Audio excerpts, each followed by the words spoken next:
A la periodista de investigación Cristian Zurita. Él, conjuntamente con Fernando Villavicencio, publicó una serie de artículos periodísticos sobre INA Papers y el caso Sinohydro. Le damos la bienvenida, Cristian. Muy buenos días. Bien. ¿Tenemos algún problema con la conexión?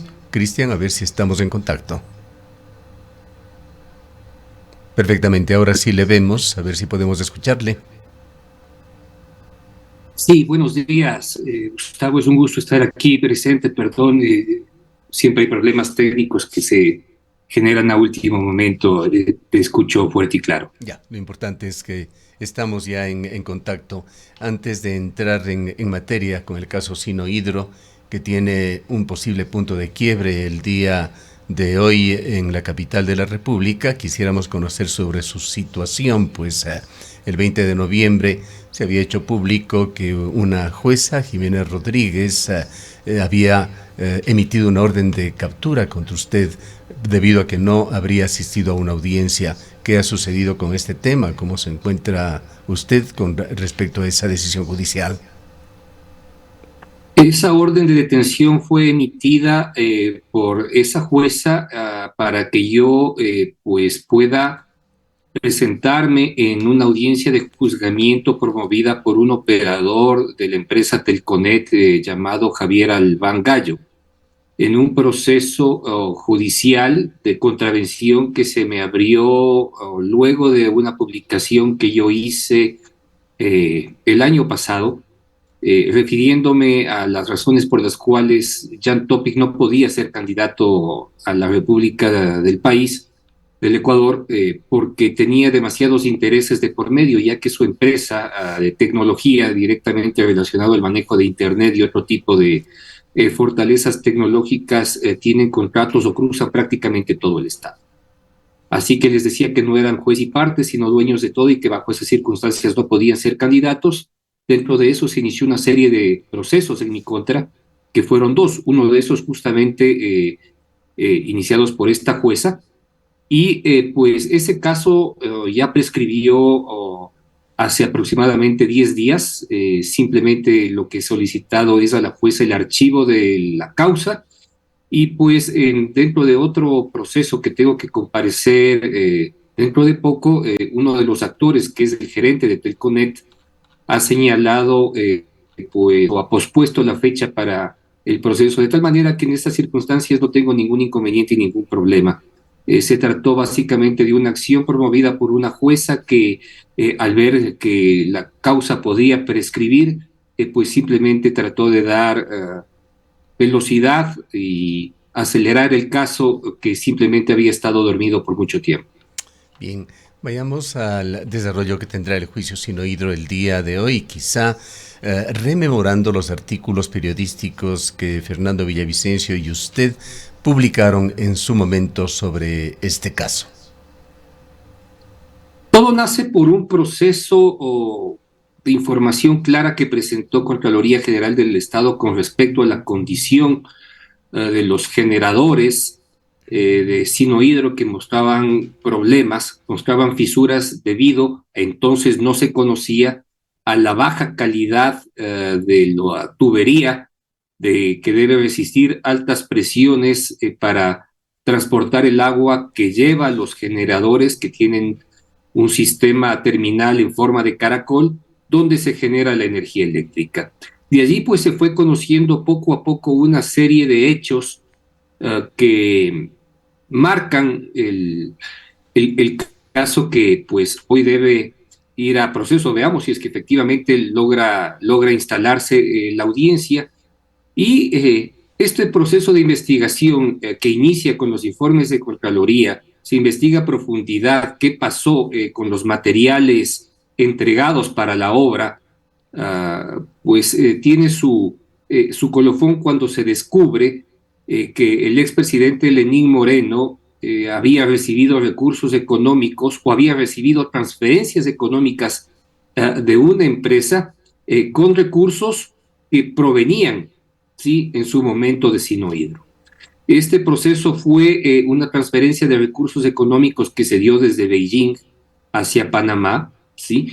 La empresa que recibió los recursos económicos era INA Investment, y a través de INA lo que se descubrió es que se transfirió una serie de recursos económicos a varias empresas constituidas en Panamá y en otros países como Belice, que terminaban pues girándose cheques o haciéndose transferencias a empresas en Europa. Se conectó Así pues así fuimos el caso Sino Hidro con la filtración, conocida entonces como INA Papers. ¿Cuáles fueron los hallazgos iniciales que marcaron esta investigación?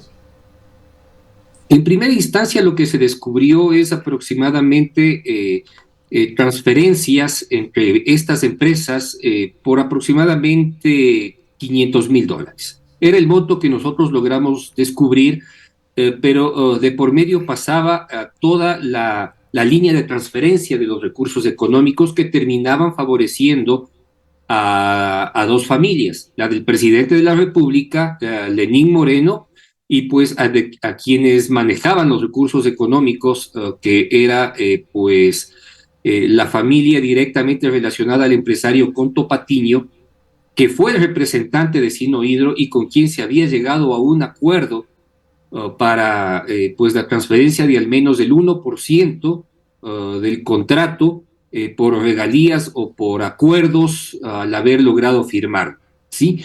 En esas condiciones, pues van apareciendo otra serie de temas que hoy pues se tratan de juzgar. Nosotros apenas hicimos el reconocimiento de $500,000 entre varias empresas, pero el camino quedó marcado para entender de dónde venían los recursos, cómo es que se transfirieron, y al final, a través de las cooperaciones internacionales que realizó Fiscalía General del Estado, se identificaron pues montos aproximados a los $80 millones que hoy se juzgan a todas las personas que habrían recibido esos recursos económicos. Cuéntenos la incidencia del periodismo de investigación en este tema, que es un tema fundamental que no podemos dejarle de lado, con los gravísimos problemas que le han acarreado a ustedes. Un ejemplo de qué pasa con el periodismo en Ecuador cuando incide en temas delicados y se enfrenta con el poder.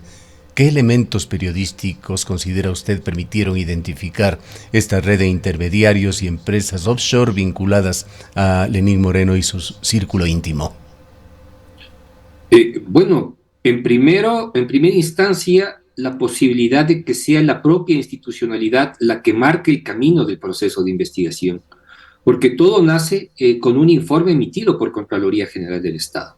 Es decir, la institucionalidad juega un papel preponderante dentro de lo que significa la fiscalización al manejo de cuentas estatales. A partir de allí abre un camino que le corresponde a la prensa seguir, y no hubiese sido posible sin la presencia de información que en su momento pudo haber sido pública, y de la filtración de información más la posibilidad de contar con personas que filtraron información por demás importante, que fue posiblemente contrastada con hechos y verificada de que se acercaban a los hechos que en su momento sucedieron. Es decir, aquí existe una confluencia de vectores que permiten encontrar un camino para la publicación de una historia que pues se ajusta a los hechos que sucedieron. Usted ha mencionado a Conto Patiño, un empresario petrolero que ha estado en las investigaciones de Fernando Villavicencio y de usted desde hace casi dos décadas. ¿Quién es Conto Patiño? ¿Quién es también Javier Macías, que es otra de las personas involucradas? ¿Qué papel jugaron estos amigos cercanos de Lenín Moreno en la dispersión de los fondos ilícitos? Conto Patiño es un empresario ecuatoriano que ha logrado encontrar caminos para desarrollar importantes inversiones anclado a ciertas condiciones políticas, sobre todo relacionadas al Partido Social Cristiano. En su momento fue una persona visionaria que construyó, hizo muchas inversiones, es un constructor de hecho también, y pues él es el que logra obtener o ser el primer representante de la empresa Sinohydro en Ecuador. Por alguna circunstancia, su buen amigo, ¿sí? De escuela, de sillón, en el Colegio Nacional Mejía en Quito, pues llega a la vicepresidencia y es él quien se convierte en la persona, me refiero a Lenín Moreno, quien logra desanudar o encontrar los caminos para que los créditos chinos logren aterrizar en Ecuador. Y el primer crédito chino que logra aterrizar con fuerza en Ecuador justamente es el de Coca-Cola Sinclair. Y a partir de allí, pues se entabla una serie de relaciones de empresarios ecuatorianos, representantes de empresas chinas, ¿sí? Que empiezan a hacer los negocios en representación de dichas compañías, pero también en acuerdos colusorios que marcan todo lo que se significa el camino futuro del caso Arroz Verde o sobornos, ¿sí? Como por ejemplo la presencia de personas como el tesorero de Jorge Glass, que fue representante de las primeras empresas chinas que construyeron, por ejemplo, la ampliación del puente sobre el río Guayas. Allí, no me pida, Gustavo, que me recuerde los nombres porque ya son tanto tiempo, que estamos hablando del año 2008, 2009, ¿sí? Y pues allí se empiezan los procesos de corrupción. Y uno de esos, pues, fue justamente el tema relacionado al caso Sinohydro, quien se convierte en operador de las condiciones de acuerdos internos entre la empresa china y pues las autoridades ecuatorianas es el señor Macías Carmignani, que era hijo político de Conto Patiño, casado con su hija, con la hija de Conto, Mariuxi Patiño, ¿sí? Y él empieza a manejar los recursos que pues tenían que recibir por este llamado 1%. Ya El tema es que solamente quisiera refrescar un dato adicional de Sinohydro, Christian Sinohydro Corporation Limited, pues dejó también huella aquí en la provincia de La Suay. Y una de las vías más transitadas en el Austro y la que está en peores condiciones, que es muy representativa de esa desastrosa situación de la vialidad en el sur, es la cuenca Girón Pasaje. Allí obtuvo un contrato con el correísmo de $31 millones, cumplió mal y nunca, y además por los problemas de fiscalización de esa obra, se mantuvo esta obra a más de destruida, paralizada. No se podía intervenir mientras no terminen los trabajos de fiscalización, una situación totalmente lamentable. Pero como un dato adicional para nuestros oyentes sobre la compañía de la cual estamos hablando y que está en el centro de esta polémica de de Coca-Cola Sinclair. Para hacer una extensión no fue la única obra, ¿no? O sea, también existieron otras carreteras que nunca se terminaron de levantar o llegar a su objetivo final. Por ejemplo, Sinohydro levantó un contrato con los consejos provinciales de Santo Domingo, de los Sáchilas y Pichincha para hacer la ampliación de la vía Aloac-Santo Domingo que termina en Guayaquil. Y eso pues jamás sucedió. Es decir, fueron contratos fallidos por varias circunstancias relacionadas a la empresa y también a los procesos de manejo institucional que se encontraban pues ya viciados o cooptados por hechos de corrupción.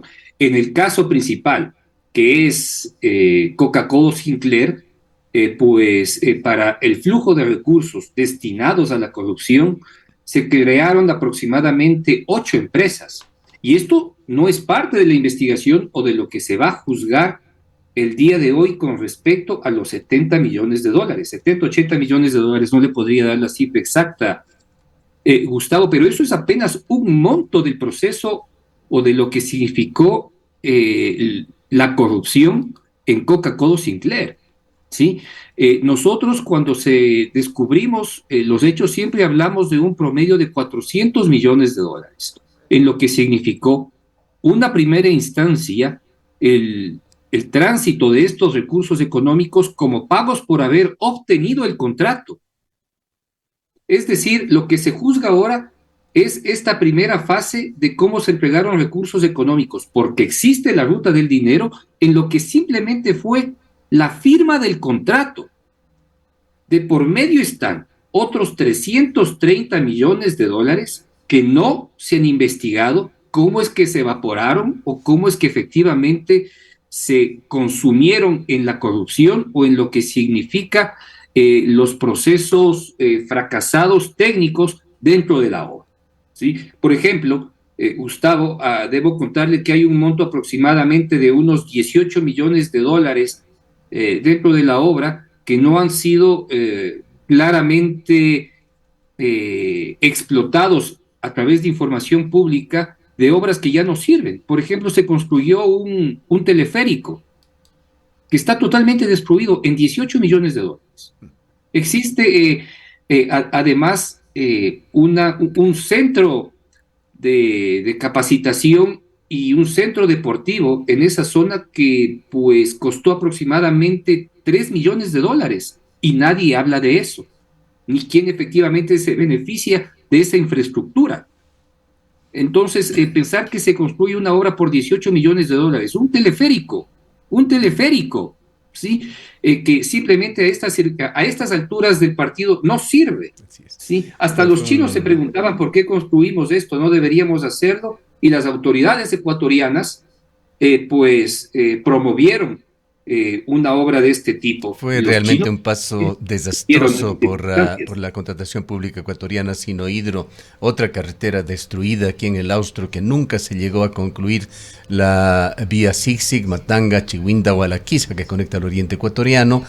Se le contrató a esta empresa para ampliar la vía en 2 carriles, nunca cumplió y es otro de los casos que quedó totalmente enredado, sin posibilidades de avanzar. Pero nuevamente centrándonos en el tema, ¿cómo ve usted la evolución de este juicio que podría tener un momento importante el día de hoy? Entendemos que la Fiscalía dice contar con 600 elementos de convicción en este caso, mientras Lenín Moreno, a través de un video en sus redes sociales, se declara ser víctima de una terrible persecución por parte del correísmo. Bueno, yo lamento mucho las circunstancias que vive el expresidente Lenín Moreno. Hay que reconocerle al presidente Lenín Moreno el hecho de haber asentado la posibilidad de destruir ese correísmo que generó una inclusión por todos hechos de corrupción, hechos de corrupción de los cuales hoy él es víctima, ¿sí? Es parte de ese proceso y eso es innegable. Pero también es innegable el hecho de que recibió recursos económicos y que muchas personas de las cuales gozan de excelente reputación pública en este momento pueden ser juzgados. Es una lástima, pero son recursos económicos provenientes de acuerdos colusorios.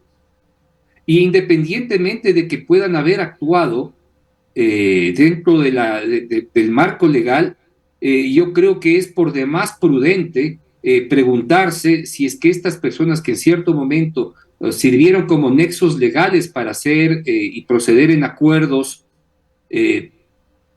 debieron preguntarse en su momento si es que esos recursos económicos provenían de la corrupción, ¿sí? Así que, pues, hoy en día, yo creo que todas estas grandes firmas de abogados, esto es muy importante, Gustavo, todas estas firmas importantes de abogados hoy seguramente están haciendo barra, ¿sí? O línea para que uno de ellos simplemente no sea sancionado por estos acuerdos que se utilizaron para hacer contratos, ¿sí? Y la verdad es que esos recursos vienen de la corrupción y eso pues simplemente no hay cómo dejarlo pasar. Es decir, aquí vamos a ver un cierre de filas de las grandes firmas de abogados, de todos estos abogados de élite que cobran millonarias cifras, alegando que simplemente ellos no conocían este hecho cuando debieron en su momento hacer un proceso claro de compliance, ¿sí? De saber efectivamente de dónde vienen esos recursos económicos y no hacer simplemente oídos y ojos ciegos con respecto a de dónde venían esos recursos económicos. De tal manera que yo creo que Fiscalía tiene un caso por demás fuerte, sustentado en lo que significa la cooperación penal internacional. porque esta información por las cuales todos estos grupos van a ser juzgados es por la información que llega de Panamá y es por la información que llega de Suiza y por la posibilidad de cruces de información de otros casos que identifican chats ya efectivamente periciados, de cómo efectivamente esos chats concuerdan en fechas y acciones de las transferencias que se encuentran en el caso. De tal manera que si el presidente o el expresidente señala que se trata de una persecución del correísmo, en realidad no es una persecución del correísmo. Lo que menos le interesa al correísmo es que estos hechos sean efectivamente juzgados. Y si es que en algo el correísmo puede utilizarlo, lo hará a su favor, como hoy básicamente desmarcándose de lo que fue las acciones del presidente Lenín Moreno en su momento. La verdad es que las acciones de Lenín Moreno son una extensión del correísmo en su momento y son muy difícilmente de que él pueda deshacerse de esa ropa, ¿Cómo de esa interpreta cicatriz. usted la coyuntura actual, los hechos que podrían darse el día de hoy? Pues la Corte Nacional ha declarado la validez procesal, ha rechazado la nulidad solicitada por la defensa de Moreno, pero usted tiene dudas incluso de que vaya a instalarse efectivamente la audiencia de hoy. Bueno, es que la estrategia de defensa de todo abogado es justamente es dilatar un proceso, ¿sí? Buscar de alguna manera obstaculizarlo, ensuciarlo y en ciertas formas también buscar defensas externas al caso que generen fraudes procesales. Eso es común, eso pasa todos los días. Yo no sé si es que debemos de entenderlo como una condición de normalidad, pero sucede en todos los procesos legales. ¿Cómo tratamos de encontrar o de dar un rumbo expedito y eficiente a estos procesos? Pues es una respuesta que solo puede dar la justicia. Nosotros somos testigos de cómo las defensas legales, a las cuales llaman defensas técnicas, siempre encuentran formas de buscar silenciar o dilatar los procesos judiciales, de tal manera que no me llamaría la atención el día de hoy que el caso pueda, pues, o la audiencia pueda ser suspendida. El tema es que existen ya por demás hechos probatorios y pruebas dentro del caso que permiten llegar a una etapa clara de juzgamiento, ¿sí? Y aspiro, sí, que esta audiencia se lleve y que sea el camino próximo para abrir nuevos procesos y entender cómo es que el resto de gobiernos, me refiero desde Lenín Moreno, ¿sí?, hasta el presente, no ha tomado las providencias necesarias para entender exactamente qué pasó con esos 370 millones de dólares restantes que corresponden a hechos de corrupción que no se han analizado. En uno de los aspectos de fondo, justamente, ¿qué riesgos políticos, qué riesgos de gobernanza expone este caso con la participación de un expresidente y su familia en una trama de cohecho de esta magnitud? Es gravísimo porque en las circunstancias actuales lo que hace es deslegitimar por completo los acuerdos que el gobierno actual del presidente Daniel Noboa ha llegado con China para hacerse cargo de la central hidroeléctrica a cambio de 400 millones de dólares. Es parte del pasivo que tiene que asumir la empresa Sinohydro y el gobierno chino como un proceso de desprestigio a lo que significan los procesos de contratación del gigante asiático y pues mirar cómo han ejercido hechos de corrupción en el mundo. Yo creo que eso es muy imposible. O lo va a asumir el gobierno nacional como parte y como aceptación de los hechos de corrupción del pasado y pues asumir un pasivo que pues deja de alguna manera no más que en indefensión, en impunidad estos hechos, ¿sí? Porque alguien tiene que asumir estos costos y pues independientemente de la sentencia que puedan recibir los involucrados, hay un pasivo económico que pues responde a la corrupción. Exactamente, y este no es solamente esos dineros sucios que se movieron, dineros que están alrededor de este cohecho, las coimas. El costo real para el Estado ecuatoriano es mucho más alto en este activo de más de 2.000 millones de dólares comprometidos por corrupción y por mala calidad. El costo es gravísimo para todos. ¿Sí? La sentencia, si es que logra darse, puede ser efectivamente una respuesta a la corrupción y hacia la impunidad, pero el daño está hecho y alguien tiene que limpiar la leche derramada, ¿sí? Y solo puede ser el Estado ecuatoriano.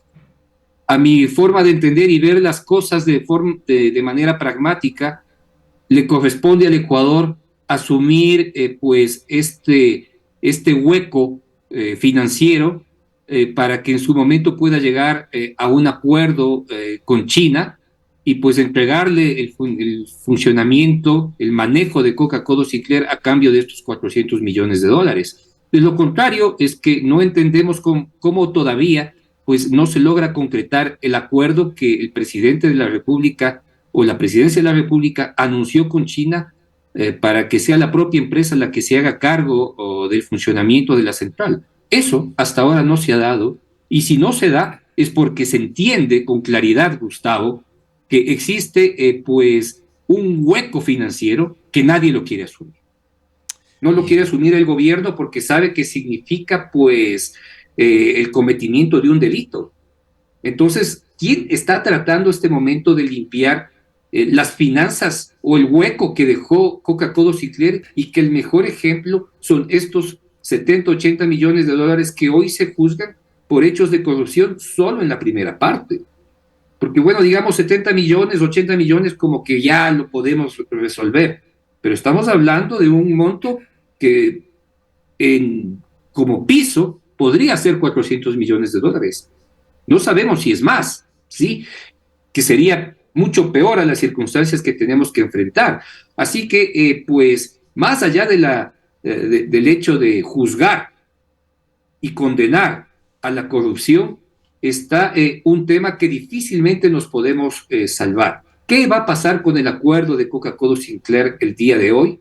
¿Qué va a pasar con los procesos de sanación de lo que significa la erosión regresiva en el río Coca, y si es que efectivamente puede terminar de afectar en 1 o 2 años esta obra fundamental para la generación de energía? No genera todo lo que quisiésemos, fue construida para generar 1.200 megavatios, en el mejor de los casos produce 850, solo en 3 a 4 horas puede producir un promedio mayor a 1.000 megavatios, ¿sí? Cuando existen las condiciones, y pues en esas circunstancias nos encontramos. Un grave problema para el gobierno nacional significa la sentencia, ¿sí? Porque pone en predicamento cualquier tipo de acuerdo que en beneficio del país está tratando de buscar. Es decir, es una solución con veneno, Gustavo, ¿sí? Una solución con veneno. Y pues con eso tiene que lidiar en este momento el Ejecutivo, el presidente de la República, que aspiro pueda encontrar la mejor solución. Es un hombre pragmático, es un hombre que a veces demuestra que tiene pues una enorme creatividad y reactividad para encontrar soluciones, y pues veamos cómo este tema, luego de que se lleve la audiencia, termina de afectar los acuerdos y el intento de encontrar una mejor vecindad con China, que pues se ha venido generando desde el ámbito político muchos inconvenientes desde el descubrimiento de todos estos hechos de corrupción. Antes de cerrar este diálogo, Cristian, quedando la expectativa en cuanto a lo que sucede el día de hoy en la capital de la República, no podemos dejar de preguntarle cuál es su opinión de ese otro caso que usted sigue muy de cerca, el asesinato a Fernando Villavicencio. Hay un proceso de apelación en el caso, se enfrentan, como usted ha señalado, recursos que retrasan el caso debido a excusas, a recusaciones, problema de salud de los jueces, en fin, todo esto ha impedido conformar un tribunal estable para conocer las apelaciones de José Serrano, Javier Jordán, Ronnie Aliaga, procesados como presuntos autores intelectuales? Es un caso por demás peligroso, ¿sí? Quien esté metido en esto, pues entiende todo lo que significa. Y pues como principales actores o víctimas se encuentran sus hijas, que son las principales propulsoras de este caso. De hecho, ellas han puesto todos sus ojos en sacar adelante este proceso que aspiro no se dilate más ni encuentre o logre decantarse en procesos como los que hemos vivido las últimas semanas, donde se han logrado destruir pruebas fundamentales. Creo que el camino está marcado. Creo que en este momento hay que centrarse en la sentencia contra los 4 directamente involucrados, y si es que en el futuro se puede pues buscar los responsables dentro de lo que significó el camino institucional, como me refiero a la Policía Nacional. Eh, Creo que existe mucha información que es válida y que existen pues las condiciones para la sentencia de estos sujetos procesales, pero vamos a ver que en las siguientes semanas el camino se va a seguir ensuciando con mucha información, sobre todo de quien tiene todos los recursos económicos, que es Javier Jordán. Javier Jordán no debe tener una fortuna menor a los 120 millones de dólares. Es decir, tiene todos los recursos del mundo para hacer lo que quiera, para ensuciar nombres, para destruir reputaciones, para amenazar jueces, para desestabilizar defensas técnicas, y pues para generar a través de su sistema informativo, porque lo posee, una influencia sobre la sociedad, que es replicado a través de una voz muy poderosa en la opinión pública, que es la Revolución Ciudadana. A Bien, estas alturas, Gustavo, es clarísimo que ellos juegan un papel preponderante, ¿sí? Apoyando a Javier Jordán y convirtiéndose en voceros de quien fue el tesorero del crimen organizado, o del jefe del crimen organizado, como fue Leandro Norero. Para finalizar, Cristian, cuéntenos algo sobre los obstáculos que usted ha enfrentado, las consecuencias que usted ha enfrentado como periodista de investigación al cubrir estos casos que son parte de lo que usted, Fernando Villavicencio, investigaron, y actualmente los medios de comunicación con los cuales usted sigue colaborando. ¿Qué lecciones dejan, además de estas situaciones, para el periodismo de investigación en Ecuador y en la región? Las consecuencias en su momento, cuando investigábamos las cosas, simplemente las que tiene de cuidado un periodista que hace este tipo de trabajos, ¿no?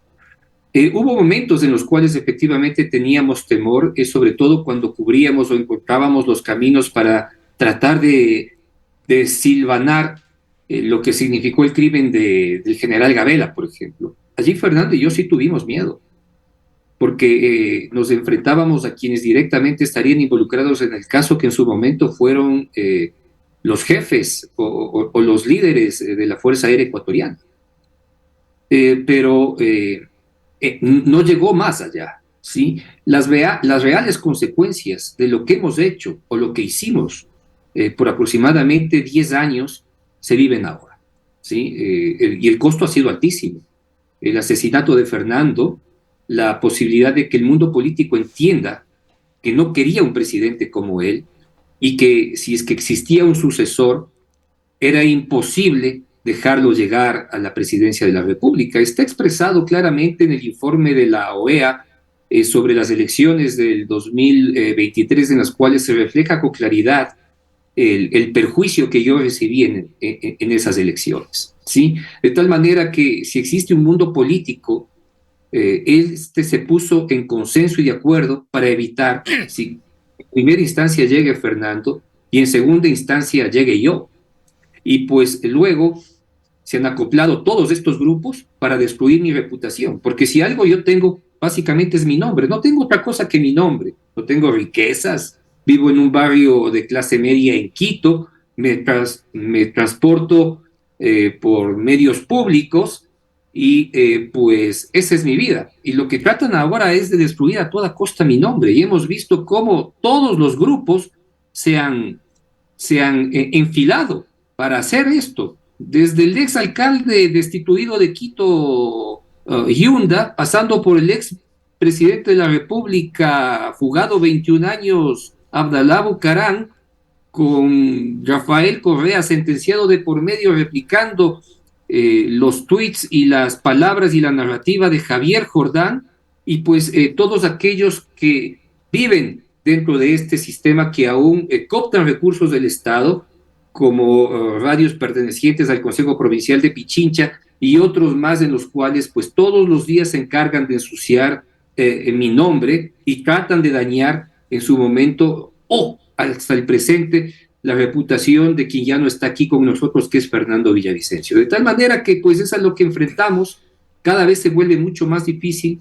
Mis circunstancias como periodista de investigación se han visto pues muy flanqueadas, cada vez son mucho más limitadas, y eso es lo que han buscado. Pero son las circunstancias que toca que enfrentar. Aspiro pues continuar con mi trabajo. De hecho, esta semana es muy importante para la Fundación Mil Hojas, que abrimos y presentamos públicamente pues un visualizador de las relaciones China-Ecuador, ¿sí? Con todos estos contratos para que se pueda conocer de primera mano, sobre todo para investigadores internacionales, que lo vamos a hacer público esta semana. Y pues eso evidencia que no hemos descansado en tratar de entender lo que ha significado este proceso de endeudamiento de 24.000 millones que tuvo el Ecuador, y que buena parte está cruzado por hechos de corrupción. Bien, muy importante tener sobre todo la conciencia tranquila. Cristian, siempre nuestra posición solidaria con usted, con tantas peripecias que ha vivido, y la certeza de que usted sigue y seguirá siendo uno de los más altos referentes del buen periodismo en Ecuador. Le agradecemos mucho por su presencia. Muchas gracias, Gustavo, por la invitación. Gracias por sus palabras. Han escuchado al licenciado Cristian Zurita, periodista de investigación. Él fue candidato a la presidencia de la República, reemplazando a Fernando Villavicencio tras el magnicidio. Son las 8:11 minutos.